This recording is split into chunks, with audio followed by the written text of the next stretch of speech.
principalmente das pessoas mais pro lado dos evangélicos, acusarem os católicos de serem idólatras, né? O que você tem para falar sobre isso, né? Eu sei que já foi muito explicado aqui, mas é legal dar tua visão sobre isso, né? Tá. Pois é, a questão da idolatria...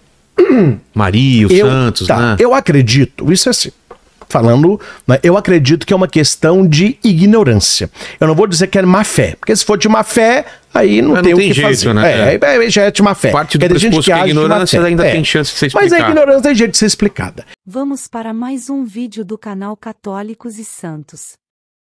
E nesse vídeo o padre Christian Shankar explica com muita sabedoria sobre as imagens católicas, também conhecidas como imagens sacras.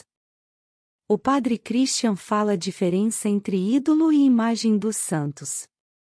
Esse tema é um assunto muito discutido entre católicos e protestantes, onde os protestantes nos chamam de idólatras. Assista até o final que esse vídeo é uma aula de catequese. Não se esqueça de se inscrever no canal, de comentar, de dar um like e de compartilhar. Isso é muito importante para os nossos vídeos alcançarem mais pessoas. Muito obrigada e Deus lhe pague.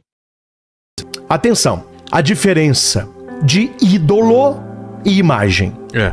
Quando você pega o texto que eles citam muito, Êxodo, o Deuteronômio, não fará para ti imagem de nada, escultura de nada.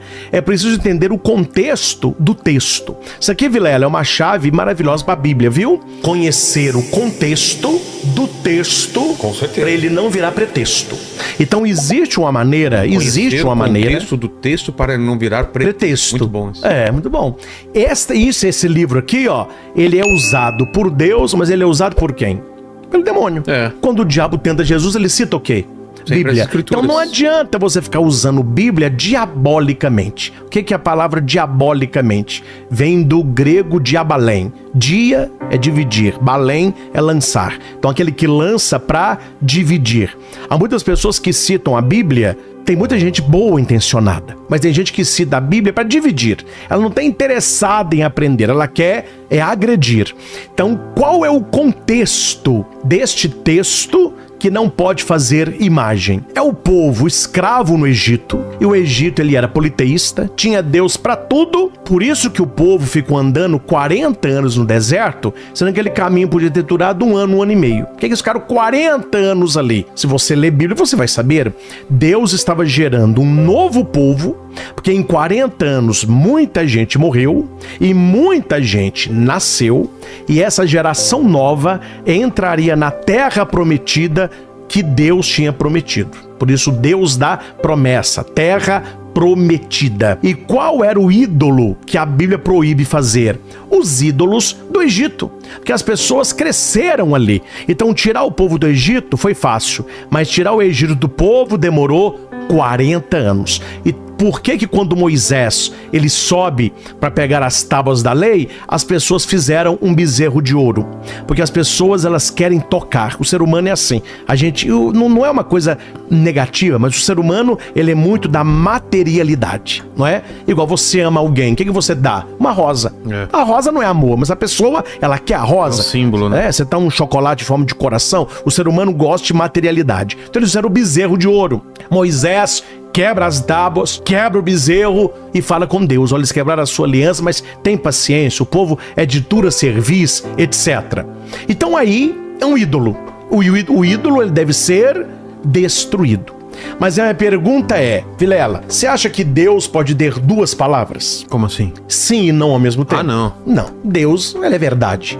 Se é proibido fazer imagem, por que Deus mandou fazer imagem? Então. Mas quando que Deus mandou fazer imagem, padre? Eu vou citar 2 textos apenas. No deserto, né? Os querubins no templo de Salomão, e antes disso, a serpente do deserto, com uma imagem de bronze. Falou, faça uma imagem de bronze, quem for picado, olhe para a imagem, será curado. Quando vai fazer a arca da aliança de Josué, Deus vai dizer, faça 2 querubins com as asas pro meio, eu vou aparecer no meio deles. Coloca até essa imagem da arca que tem esses anjos, uma representação. Ah, fica bonito, é bonito, né? Então, aqui é a imagem. Então, a minha pergunta é, por que Deus proíbe fazer imagem e por que Deus manda fazer imagem?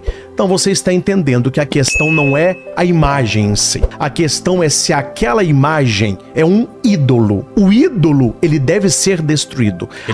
O ídolo é um substituto ou alguma coisa? É alguém que se coloca no lugar de Deus. Nós temos aqui os pecados contra o primeiro mandamento. Está no Catecismo, no 2087. O primeiro mandamento é amarás o Senhor teu Deus de todo o coração, todo o entendimento. Aqui nós temos qual é o pecado contra o primeiro mandamento. Nós temos pecado contra a fé, contra a esperança e contra a caridade. Isso aqui é até bom. Daqui a pouco a gente pode conversar sobre isso, que é muito interessante. As pessoas não sabem. O pior pecado é contra o Espírito Santo, não é? É, que não tem perdão. Que não tem perdão. Se quiser, depois eu explico qual é o pecado que é esse. Esse é muito bom. Mas um dos pecados contra o primeiro mandamento é a idolatria. O que é idolatria? Você colocar alguma coisa no lugar de Deus. A igreja, ela ensina sempre que esse foi um pecado e não pode ser cometido. Nada pode ser colocado no lugar de Deus, porque se torna um ídolo. Quando não é um ídolo, Deus mesmo mandou fazer. Agora que vem, Vilela, me entenda bem. Onde que eu pego aí que está a maldade? Porque aí pode ser uma maldade. Quando a pessoa ela pega um texto do Antigo Testamento que fala sobre os deuses do Egito ou da Babilônia,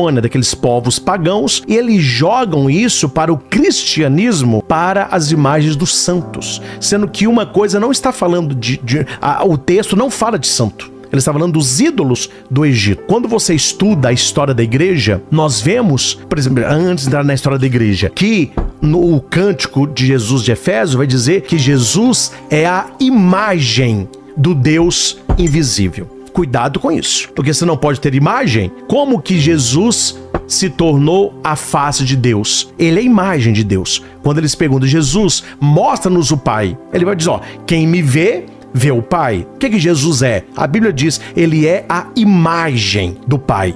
O que a igreja é? A imagem de Cristo, um sacramento, um sinal sensível, né? Os 7 sacramentos da igreja, né? A Eucaristia, tirando a Eucaristia, que é presença real, os outros são imagens daquilo que a gente faz. Exemplo, a gente batiza a criança na água. A criança se torna filha de Deus. A água é um símbolo do Espírito Santo, mas a água não é o Espírito Santo. Você passa o óleo imprime caráter. Espírito Santo, catecúmeno, crisma, unção, mas eu não posso falar que aquele óleo é o Espírito Santo. Ele é um símbolo do Espírito Santo. A aliança conjugal que o marido e a mulher usam no dedo é uma imagem. Imagem de quê? Do amor conjugal. A aliança não é amor nenhum, mas é uma imagem. Quando a igreja ela começa a sua caminhada pós-pascal na tumba de São Calixto em Roma, do século I, nós temos 2 pinturas, as mais antigas do cristianismo, que são pinturas de santos. A primeira é Jesus o Bom Pastor, não sei se você já viu, é do século I. Você vai ver aí uma pintura. Tá. É um jovem com uma ovelhinha no ombro. O que esta pintura é? É uma retratação de Cristo. Então veja, no século I, eles já tinham esta noção que eles podiam, numa pintura, representar Jesus sem ser idolatria. Outra pintura antiguíssima, que é também das catacumbas de São Calixto, que denota a Assunção de Nossa Senhora. É uma mulher com os braços para o alto, né, com um véu e anjos nos pés. Essa é a pintura do século I, né? Tá lá no início do cristianismo.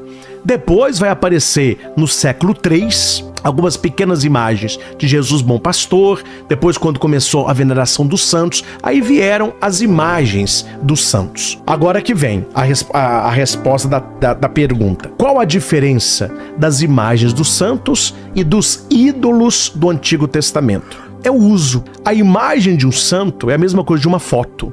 Tanto que a igreja ensina isso, Vilela. Eu tenho um santo, sim, uma imagem de um santo. Ela é sagrada enquanto ela tem o uso sagrado ali, de veneração dos fiéis, a gente abençoa a imagem, etc.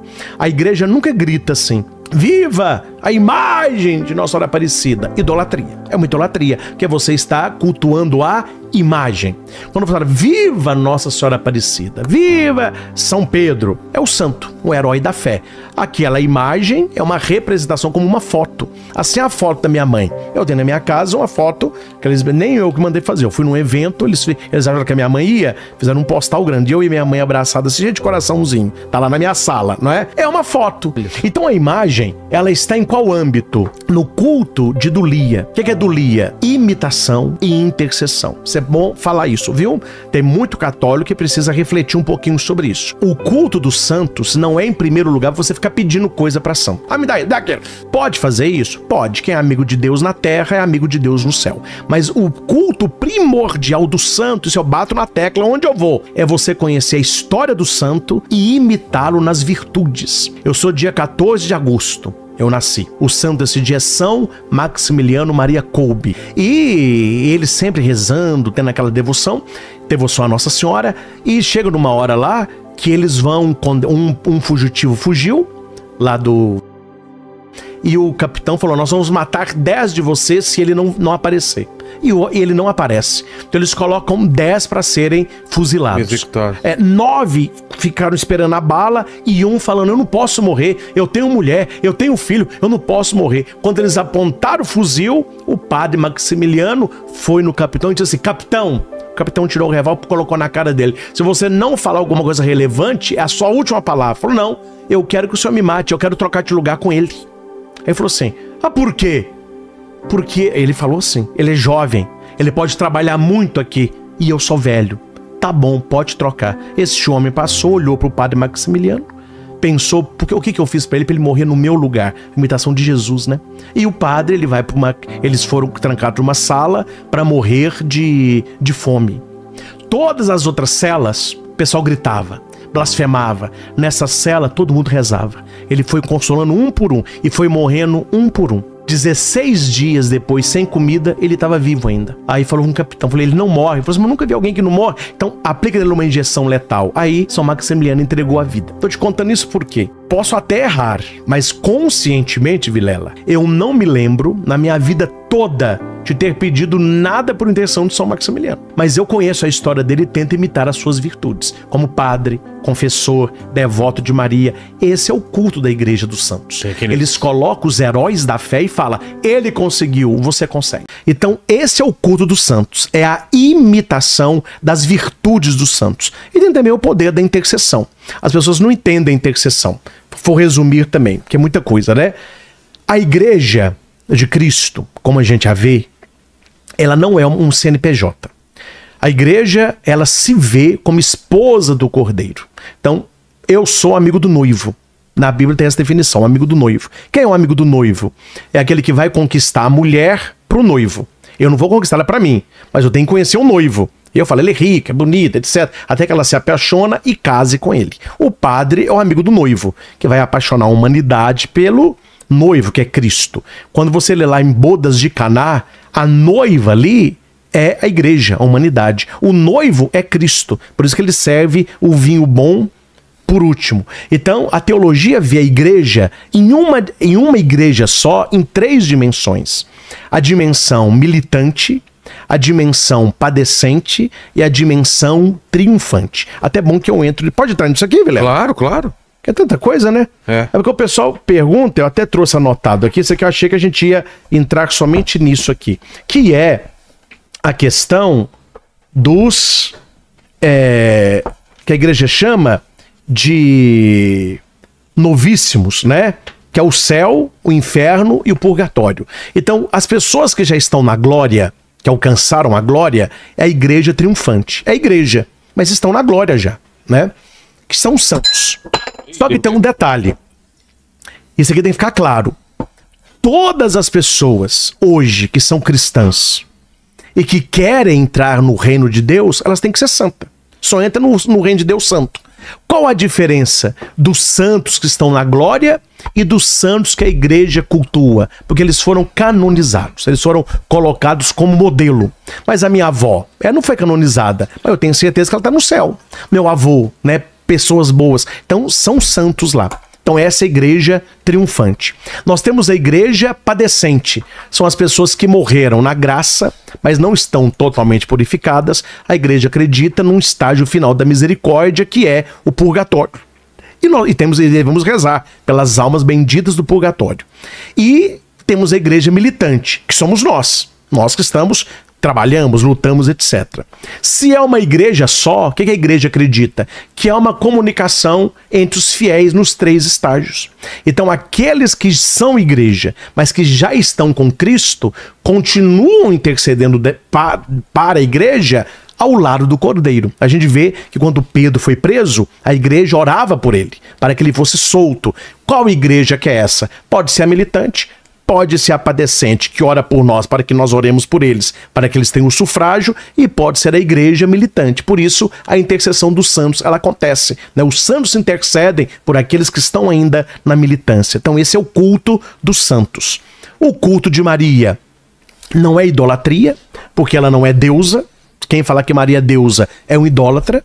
Quem idolatra qualquer imagem de Nossa Senhora é idolatria, ela não é deusa. Ela é mãe de Deus, Theotokos, cheia da graça, né, a Virgem Maria. Então nós temos para ela a hiperdulia, que é um carinho especial, porque ela é mãe de Jesus Cristo. E nós temos o mandamento da Mariologia, né, que é Maria apontando para Cristo. Fazei tudo o que ele vos disser. Então, aí nós temos os cultos da igreja. O culto de latria, que é a Trindade, Pai, Filho e Espírito Santo, Deus que é Criador, Filho Redentor, Espírito Santo Santificador.